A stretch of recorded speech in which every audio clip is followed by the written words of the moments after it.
This impeachment is nothing more than a partisan exercise designed to further divide the country.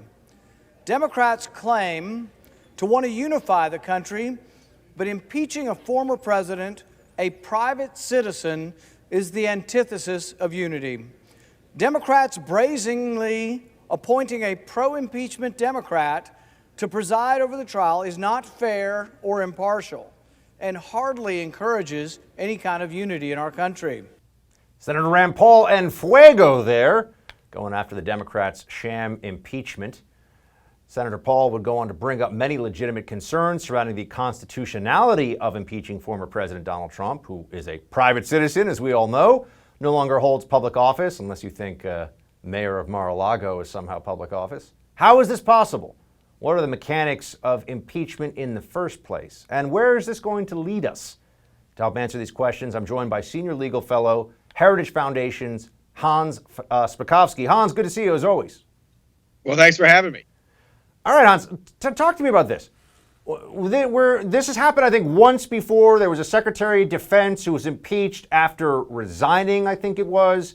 So there's some precedent for that, but never a president.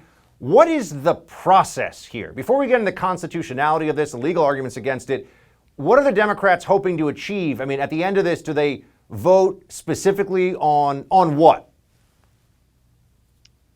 Well, if you look at the Constitution, there's provisions in Article 1, Article 2 regarding impeachment. And clearly, the impeachment provision was put in there to remove a current federal officer or civil officer of the United States. And what it says is that upon conviction, that judgment, which means conviction means removal from office, but that conviction can also include barring you from ever holding a federal officer again. And clearly, they can't remove him from office because he's already out. He's a private citizen. So they clearly want to ensure that he doesn't run for president again in 4 years. That's obviously their political motive for doing this. And so if he is convicted, is there some kind of, usually in a criminal trial, for example, if you have a conviction, then you go to the sentencing phase.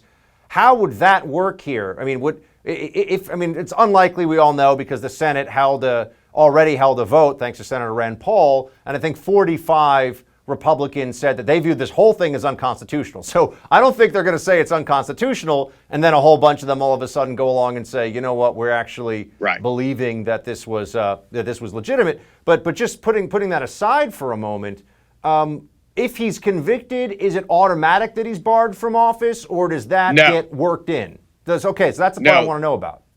Yeah, no, that has to be worked in. And to give you good examples of that, some years ago, the Congress impeached a federal judge in Florida. He decided to then run for Congress, and he's been in Congress ever since.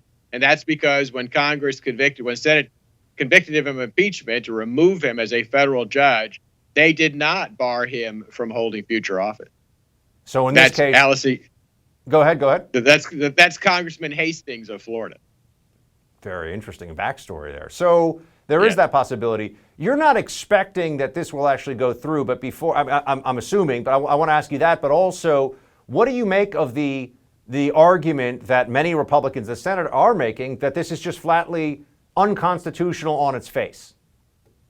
Oh, I totally agree with them. Again, if you look at the Constitution, the whole purpose of the impeachment clause was to remove a sitting federal official. You cannot impeach a private citizen.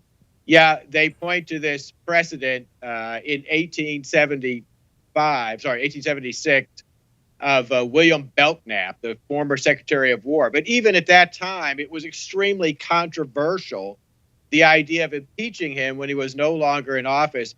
And it's never happened since. 150 years almost. And this has never been done. And that's because it clearly is unconstitutional to do this. How is the president's defense when he's not the president? I mean, how does Hans, it's always hard to talk about. How does the ex-president provide a defense of himself as president in the Senate under the procedures as they're playing out right now? Well, he's already hired a lawyer, actually someone I know out of South Carolina, a guy named Butch Bowers, who's organizing the defense team. And they will appear in the Senate to argue the case. But here's what people need to understand. This is not like a criminal trial. This is not a situation where the usual rules apply that would apply in a court of law. The rules are whatever the Senate says they are. So, for example, if the president wants to present witnesses on his behalf, he won't be able to do that unless the Senate agrees that he can provide witnesses. So what we may end up having is simply the lawyers on each side presenting their arguments, and then you may get written questions from the senators, but there may not be any outside witnesses. Hans, before we let you go, just leaning again on your legal expertise here, there was a setback for the Biden administration with these big executive orders right off the bat in Texas having to do with enforcement of immigration law. Tell us about what happened here and how all this went down. Well, in essence, the Biden administration said that they were going to halt all deportations of aliens who are here illegally for 100 days. And the court basically said, you can't do that. You can't simply say you're not going to enforce federal law on a wholesale basis like that. So that's been temporarily halted while the case goes on. And also, you might have seen today in Politico, they have a story about the Biden administration forming a Supreme Court review committee. Right. What is this all about?